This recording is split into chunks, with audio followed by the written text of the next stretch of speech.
경찰의 수사 상황을 짚어보겠습니다. 어제 LH 본사와 투기 의혹을 받는 직원 13명의 집을 압수수색했습니다. 뭐가 나왔는지 봤더니 한 직원의 집에서 지도가 발견됐습니다. 그냥 지도가 아니라 땅의 위치와 종류를 비롯한 투자 정보가 담겨 있었습니다. 저희 취재진은 이 직원들이 어디에 살고 있는지도 확인해봤는데 상당수가 이기 신도시, 그러니까 분당 판교와 수원 광교에 있는 값비싼 집에 살고 있었습니다. 김도훈 기자입니다. 경기도 광명시흥 3기 신도시가 들어설 땅입니다. 작은 나무들이 빽빽하게 심어져 있습니다. LH 과천의향본부 소속 50대 간부급 직원 A씨가 지난해 2월 4,000제곱미터가 넘는 이 땅을 7명과 함께 사들였습니다. 이 중에는 LH 직원도 일부 포함돼 있었습니다. 3기 신도시 지정 1년 전인데 당시 매입 가격은 22억 원이 넘습니다. 경찰은 어제 A씨 등 신도시 땅 투기 의혹을 받는 LH 직원 13명의 집을 압수수색했습니다. 취재진은 LH 직원 A씨가 사는 곳을 찾아가 봤습니다. 경기도 분당 판교 신도시 아파트 단지입니다. 판교역과 백화점이 가까워 높은 가격에 거래됩니다. 한 20간 사업에서 한 22억? 네. 경찰 압수수색을 받은 또 다른 50대 LH 직원 B씨는 수원 광교 신도시 아파트에 거주 중인 것으로 파악됐습니다. 15천 정도 됩니다. 경찰이 압수수색한 LH 직원 13명 중 8명은 A씨처럼 과천의향 사업본부에서 근무한 이력이 있습니다. 상당수는 수원 광교와 분당 판교, 서울 강남과 송파구에 살고 있는 것으로 확인됐습니다. 경찰은 한 직원의 집에서 신도시 땅 위치와 종류 등 투자 정보가 담긴 대형 지도를 압수했습니다. 경찰은 투기 대상 지역과 계획을 가족과 공유하려 했는지 연관성을 조사 중입니다. 혐의를 받는 LH 직원 대부분은 50대 중후반으로 내부 정보 접근 권한이 있는 간부급으로 알려졌습니다. 경찰은 LH 직원 13명을 부패방지법 위반 혐의로 입건하고 압수한 휴대전화와 개인용 컴퓨터를 LH 본사에서 확보한 전산 기록과 대조하고 있습니다. 사내 통신망으로 오간 메신저와 이메일도 추적할 계획입니다. 부패방지법에 따르면 업무 과정에서 얻은 정보로 이익을 얻을 경우 7년 이하 징역이나 7천만 원 이하 벌금형에 처해집니다. JTBC 김도훈입니다. LH 직원 중엔 광명과 시흥에서 모두 9군데의 땅을 산 인물이 있습니다. LH에선 강 차장이지만 주민들에겐 강 사장이라고 불립니다.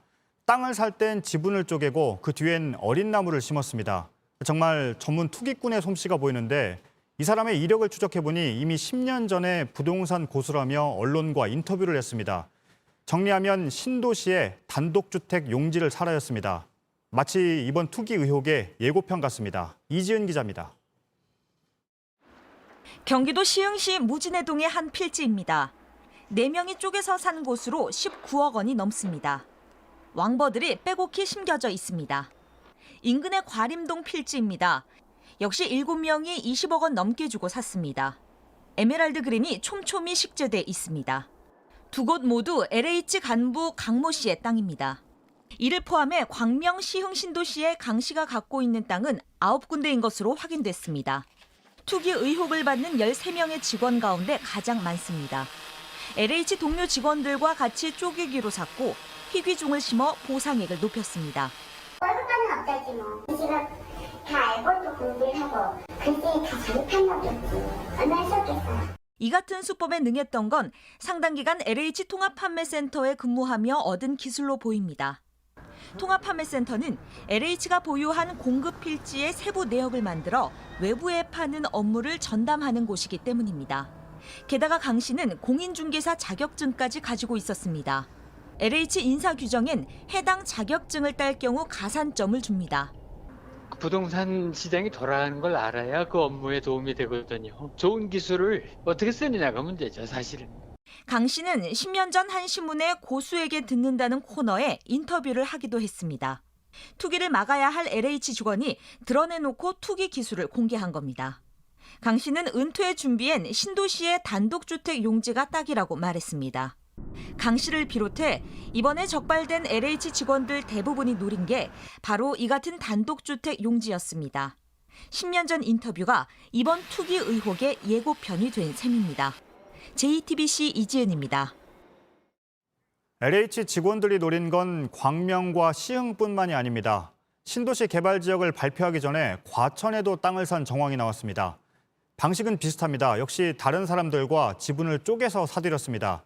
차이가 있다면 여기엔 나무만 심어놓은 게 아니라 비닐하우스까지 지어놨습니다. 물론 안은 텅 비어 있습니다. 이자연 기자입니다. 지난 2018년 말 3기 신도시로 지정된 경기도 과천시 일대입니다. 7천여 가구가 들어서는 것으로 정해지면서 공공주택 입지 중에서도 최고란 얘기가 나왔습니다. LH 직원으로 추정되는 A씨는 지난 2017년 이곳에 1,122제곱미터의 땅을 샀습니다. 신도시 선정 발표 1년 반 전입니다. 집이나 밭, 비닐하우스로 둘러싸여 있지만 도로와 맞닿은 부분이 없는 이른바 맹지입니다. 마을 한가운데 있는 이 땅은 따로 들어갈 수 있는 길이 없습니다. 그래서 이렇게 무성한 나뭇가지들을 헤치고 들어가야지만 이 땅으로 통하는 곳이 나옵니다. 원래 있던 매실나무들 사이로 작은 나무를 더 심었습니다. 땅 주인이 바뀌면서 생겼다는 비닐하우스엔 농장 간판이 붙어 있지만 안은 텅 비었습니다. 주민들은 지난 4년간 이곳에 사람이 드나들거나 농사를 짓는 것을 본 적이 없다고 말합니다. 조금 이제 이런 거가 있어야 된다 해서 그런 것 같아요. 버섯 재배하는 게 버섯 재배한 것 같지는 않고 그냥 형식만 해놓은 것 같아요. 간판에 붙은 연락처로 전화를 걸어보니 전혀 상관이 없는 사람이라고 말합니다. 이틀 뒤 다시 찾아가니 간판은 사라져 있었습니다. A씨는 LH 서울지역본부에서 근무하고 있습니다. 형제들과 지분을 나눠서 땅을 산 것으로 추정됩니다. LH 측은 입장을 묻는 취재진의 질문에 경찰 수사 결과를 기다리고 있다고 밝혔습니다. JTBC 이자연입니다. 오늘 3기 신도시의 주민들이 집단 행동에 나섰습니다. 더 많은 보상을 받기 위해 에메랄드 그린이란 나무를 심어놓은 바로 그 투기의 현장에서였습니다. 안태훈 기자가 나와 있습니다. 어떤 목소리가 나왔습니까? 일단 수십 년간 살아온 원주민들의 보금자리입니다. 그곳이 공공기관의 투기판으로 전락했다. 그러니까 신도시 정책은 걷어들여라. 이런 주장이 나온 겁니다. 예. 현장을 같이 보시겠습니다.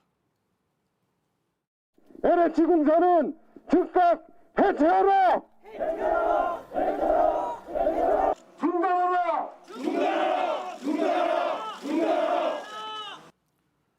네, 이미 광릉 시흥지구 곳곳에선 부분적인 개발이 추진되고 있는 것도 적지가 않습니다. 그곳에선 지난 2년 넘게 LH와 주민 간 토지 보상 협상이 진행되고 있는데요. 원주민들은 LH가 도덕성을 잃은 만큼 더는 논의하기 어렵다라는 입장입니다. 네. 신도시 개발은 결국 집을 공급하기 위해서인데 공급량은 어느 정도나 됩니까? 일단 3기 신도시급만 놓고 봤을 때 30만 가구가 되고 있습니다. 예. 남양주 왕숙과 고양 창릉 그리고 부천 대장뿐 아니라 이번에 문제가 된 광명 시흥 등은 규모가 꽤 큽니다. 올해 7월부터 사전 청약을 시작하는 곳도 있고요. 당장 넉 달 뒤인데 3기 신도시가 표류하게 되면 내 집 마련을 준비하던 이들은 혼란에 빠질 수밖에 없습니다. 더구나 수도권에 새 집이 제때 지어지지 않아서 공급이 부족해지면 다시 서울 집값이 불안해질 수 있습니다. 이 때문에 되돌리기엔 늦었다라는 지적이 나오고 있습니다. 정부는 물론 대통령까지 나서서 공급 정책은 차질 없이 추진하겠다라고 강조하는 이유가 여기에 있는 것이기도 합니다. 네, 그렇군요. 이번 의혹을 처음 제기한 민변 그리고 참여연대의 입장은 어떻습니까? 그러니까 공공기관의 투기 의혹하고 공급 대책은 좀 분리해서 따져봐야 한다라는 게 민변과 참여연대의 입장입니다. 예. 이른바 투트랙으로 가야 한다 이런 것인데요. 투기는 범죄를 다루는 차원에서 끝까지 파헤쳐야 하지만 공급 대책은 민생 경제를 안정시키는 문제이기 때문에 판을 뒤집어서는 안 된다라는 얘기입니다. 다만 정부의 공급 대책이 국민의 신뢰를 되찾으려면 투기 세력을 처벌하고 이익을 철저히 환수해야 할 것으로 보입니다. 네, 잘 들었습니다. 안태훈 기자였습니다. 네, 내일 정부 합동조사단이 발표할 1차 조사 결과에도 관심이 쏠리고 있습니다. 국토부와 LH 직원들의 거래 내역을 들여다보긴 했지만 많은 정보가 나오기는 어려울 걸로 보이는데요. 앞으로 관련 수사는 어떻게 진행되는 건지 국가수사본부에 나가 있는 취재기자 연결합니다. 강나현 기자, 우선 내일 1차 조사 결과에 어떤 내용이 나올까요? 정부 합동조사단 한 관계자는 JTBC와의 통화에서 내일 밝힐 수 있는 건 숫자뿐이다 이렇게 말했습니다. 국토부 직원 몇 명, LH 직원 몇 명 이렇게 거래한 직원의 숫자 정도만 발표할 수 있다는 겁니다. 일단 이번엔 국토부, LH 직원 14,000명을 조사했는데 배우자나 직계존비속은 다음 조사에 발표할 계획입니다. 차명 거래에 대한 조사는 하지 못한 만큼 조사 결과가 부실할 수 있다는 우려가 있는데요. 조사단은 의심되는 거래에 대해 이곳 국수본에 설치한 정부 합동특별수사본부에 수사를 의뢰할 계획입니다. 네, 그러면 그 정부 합동특별수사본부에서는 어떤 식으로 수사를 합니까? 경찰은 오늘 합동특별수사본부를 꾸려 본격적으로 수사에 착수했습니다. 일단 수사단 규모가 커졌습니다. 인력이 770명인데 기존에 꾸렸던 특별수사단 70명의 10배가 넘는 규모입니다. 신도시뿐 아니라 도로, 철도, 공항 주변 등 전국 모두 투기 지역을 살펴보겠다는 겁니다. 나머지는 국수본 소속 경찰과 국세청, 금융위원회의 파견 인력입니다. 국세청만 갖고 있는 과세 자료를 통해 돈의 흐름을 좀 더 신속하게 파악할 수 있고 탈세나 투기, 차명 거래와 관련된 자료를 좀 더 제대로 살펴볼 수 있는 전문 인력들인 만큼 이런 점들이 수사에 도움을 받을 수 있다는 취지에서입니다. 네, 근데 검사 인력은 거기서 빠진 거죠? 네, 국수본 고위 관계자는 오늘 기자들과 만난 자리에서 특수본에 검찰이 포함돼 있진 않다. 하지만 영장 신청이나 송치 과정에서 협조할 수밖에 없다. 이렇게 말했습니다. 유기적으로 협조를 하겠다는 건데요. 그러면서 수사를 검찰이 먼저 인지를 하면 먼저 수사를 할 수 있기 때문에 수사 기회는 열려 있다고도 했습니다. 네, 잘 들었습니다. 강나현 기자가 전해드렸습니다. 오늘 문재인 대통령은 국회를 향해서 이해충돌 방지 법안을 빨리 처리해달라고 당부했습니다. 이 법이 있었다면 LH 직원들의 땅 투기에 대한 처벌이 훨씬 더 쉽고 강력했을 거란 분석이 나오면서입니다.